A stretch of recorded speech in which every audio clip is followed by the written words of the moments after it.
अगस्त 1947 को देश आजाद हुआ।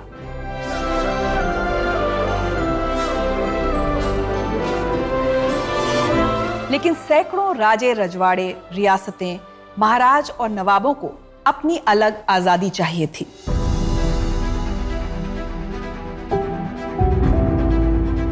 आज के भारत को समझने के लिए जरूरी है कि हम ये जानें कि कैसे सरदार पटेल ने 562 रियासतों को भारत का अखंड हिस्सा बनाने के मुश्किल काम को अंजाम दिया। आइए एक्सप्लोर करते हैं।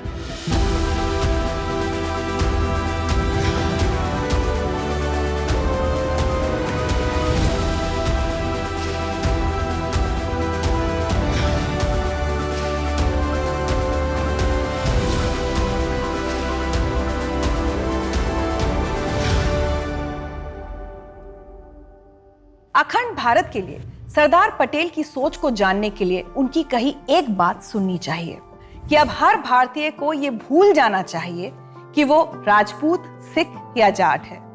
अब उसे यह याद रखना चाहिए कि वह केवल एक भारतीय है और भारत में उसे कुछ कर्तव्यों के साथ हर अधिकार हासिल है। सरदार पटेल की कही एक और बात अखंड भारत के प्रति उनका अटल विश्वास दर्शाती है। हम भारत के नागरिकों के अलावा और किसी के आगे नहीं झुकेंगे और इस भावना से बाहरी या भीतरी किसी भी तरह की छेड़छाड़ हम बर्दाश्त नहीं करेंगे।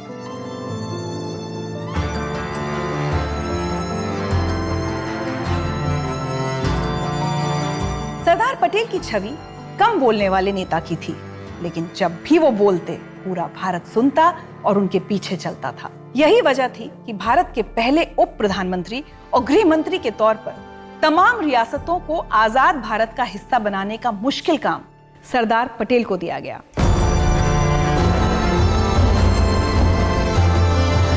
सैकड़ों रियासतों को भारत में मिलाने के मुश्किल काम में सरदार पटेल को वीपी मेनन जैसा मंझा हुआ शख्स मिला। 1947 में आजादी के बाद गवर्नर माउंटबेटन की तरफ से इन रियासतों के सामने 3 रास्ते थे।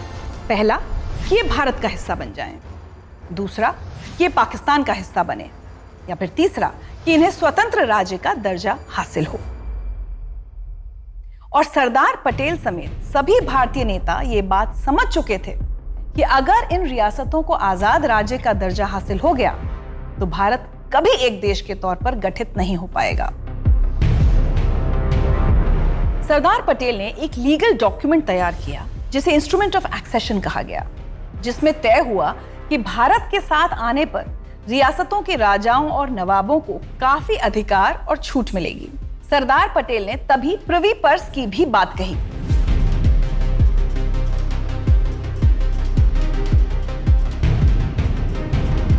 जिसमें भारत के साथ आने के बाद इन राजाओं और नवाबों का खर्च भारत सरकार ने उठाने का वादा किया।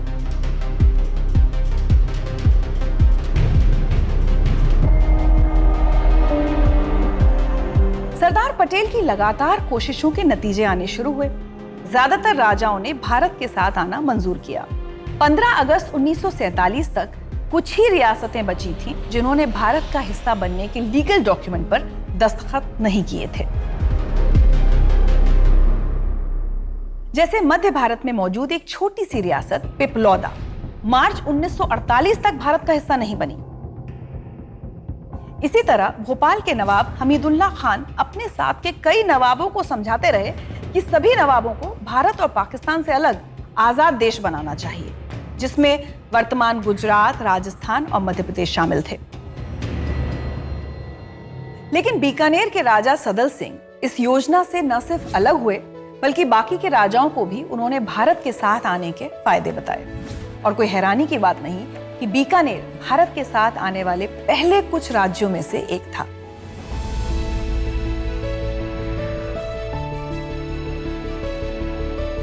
जबकि जून 1947 में जोधपुर के महाराजा हनवंत सिंह ज्यादा फायदे के लिए पाकिस्तान के साथ भी जाने को तैयार थे और जैसलमेर के युवराज के साथ मोहम्मद अली जिन्ना के पास पहुंच भी गए। जिन्ना ये मौका किसी कीमत पर खोना नहीं चाहते थे। जिन्ना ने महाराजा जोधपुर के सामने खाली कागज रखकर कहा कि उनकी हर शर्त पाकिस्तान को मंजूर है। जिन्ना ने यह तक कह दिया कि जोधपुर बिना किसी परेशानी के कराची बंदरगाह का इस्तेमाल दूसरे देशों से हथियार मंगाने के लिए भी करने को आजाद होगा। हालांकि जिन्ना से बातचीत के दौरान महाराजा हनवंत सिंह के साथ मौजूद जैसलमेर के युवराज ने इस बात पर जोर दिया कि उन्हें हिंदुओं की तरफ ही रहना चाहिए। ये सुनकर महाराजा हनवंत सिंह सोच में पड़ गए और जिन्ना से थोड़ा समय और मांग लिया। इसी मौके का फायदा उठाते हुए वीपी मेनन जोधपुर महाराजा के सामने अपना प्रस्ताव लेकर पहुंचे। जोधपुर महाराज और वीपी मेनन के बीच कहासुनी शुरू हुई, जो इतनी बढ़ गई कि महाराज ने अपनी जेब से एक पेन निकाल लिया जो असल में एक पिस्टल थी और वीपी मेनन को गोली मारने की धमकी दी। लेकिन माउंटबेटन ने मौके पर पहुंचकर बीच बचाव किया और पेन पिस्टल को महाराज की तरफ से तोहफा बताकर अपने पास रख लिया।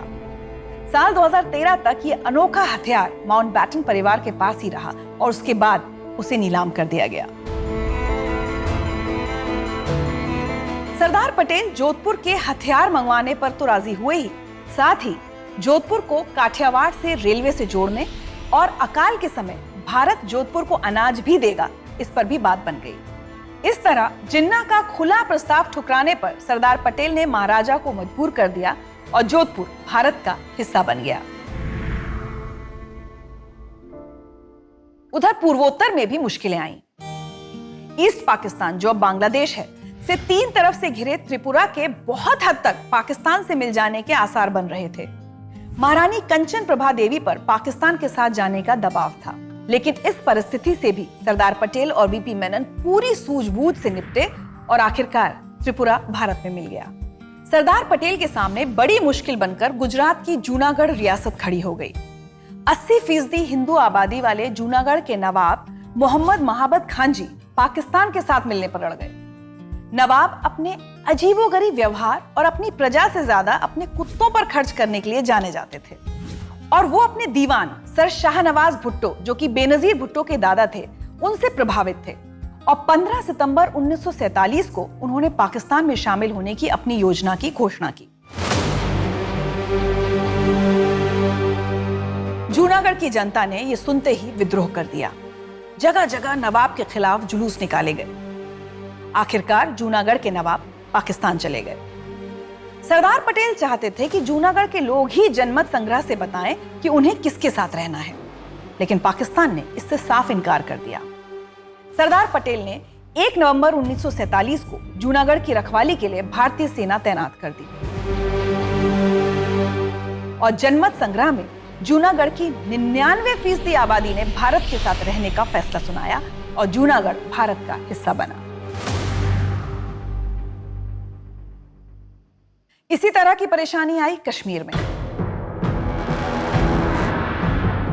कश्मीर का शासन राजा हरि सिंह के पास था। सरदार पटेल ये बात जानते थे कि कश्मीर को अपने साथ लाने के लिए पाकिस्तान किसी भी हद तक जाने को तैयार था, इसलिए सरदार पटेल हर तरह से चौकन्ने थे। कश्मीर में स्थिति विशेष रूप से चुनौतीपूर्ण थी, क्योंकि यह तिब्बत के पूर्व, चीन के उत्तर पूर्व और अफगानिस्तान के उत्तर पश्चिम में स्थित है। पाकिस्तान की तरफ से खतरे को भांपते हुए सरदार पटेल ने बिना देरी किए कई उपाय अपनाए, जिसमें दिल्ली श्रीनगर मार्ग पर विमानों को डाइवर्ट करना और पठानकोट, अमृतसर और जम्मू के बीच टेलीफोन और टेलीग्राफ लाइन लगाना शामिल था। किसी भी स्थिति से निपटने के लिए भारतीय सेना तैयार खड़ी थी। आखिरकार बेचैन होकर पाकिस्तान ने 22 अक्टूबर 1947 को 5000 पाकिस्तानी हथियारबंद लश्कर कहे जाने वाले लोगों के साथ कश्मीर पर हमला कर दिया।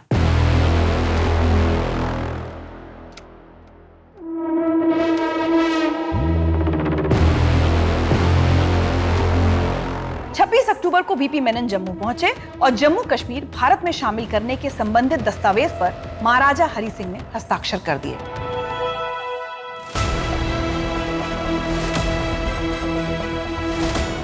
भारत की रक्षा समिति की तत्काल बैठक में नेहरू, पटेल और बलदेव सिंह ने भारतीय सेना को घाटी से पाकिस्तानी लश्करों को खदेड़ने का काम सौंपा।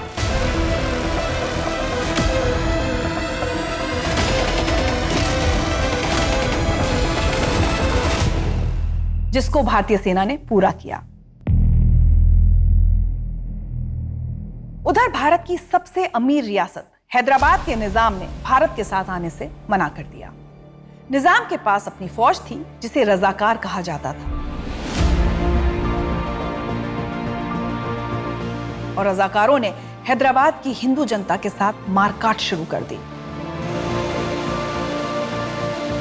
आखिरकार एक बार फिर सरदार पटेल के सख्त फैसला लेने की बारी आई, और इस बार भी पटेल बिल्कुल नहीं चूके। 17 सितंबर 1948 को भारतीय सेना ने हैदराबाद में घुसकर ऑपरेशन पोलो को अंजाम दिया।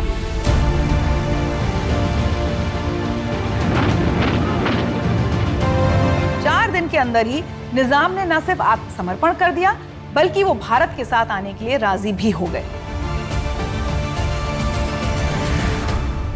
वहीं बंटवारे के तुरंत बाद पाकिस्तान के नापाक इरादे दुनिया के सामने जाहिर हो चुके थे। जब भारत रियासतों को एक झंडे तले लाने की कोशिशों में उलझा था, तब पाकिस्तान ने भारत की सुरक्षा के लिए बेहद जरूरी लक्षद्वीप पर अपनी नजर गड़ा रखी थी। भारतीय जल सेना के जहाजों को लक्षद्वीप भेजने का सटीक फैसला वक्त रहते लौह पुरुष सरदार पटेल ने ही लिया था, जिसकी वजह से लक्षद्वीप और उसका समुद्री क्षेत्र आज भारत का हिस्सा है। भारत के संविधान का आर्टिकल 1 कहता है कि इंडिया, जो कि भारत है, एक गणराज्य होगा। लेकिन आज अगर भारत एक गणराज्य है, तो इसका श्रेय जाता है फौलादी इरादों वाले सरदार वल्लभ भाई पटेल और उनके सहयोगी वीपी मेनन को।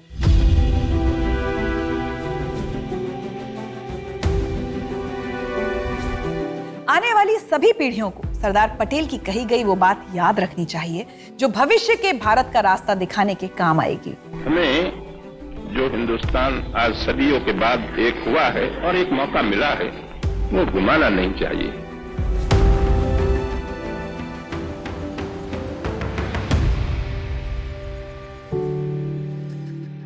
हेमराज पाटीदार जी की कविता सरदार वल्लभ भाई पटेल के जीवन का सार कहती है, सोमनाथ का उद्धारक वह शिव शंकर प्रलंकर था, ब्रिटिश पाक दुश्मन के सम्मुख वीरभद्र भयंकर था। कांपे शेख निजाम कभी, क्या कहना उस ललकार की, फिर यादों में हम खोए हैं लौह पुरुष सरदार की।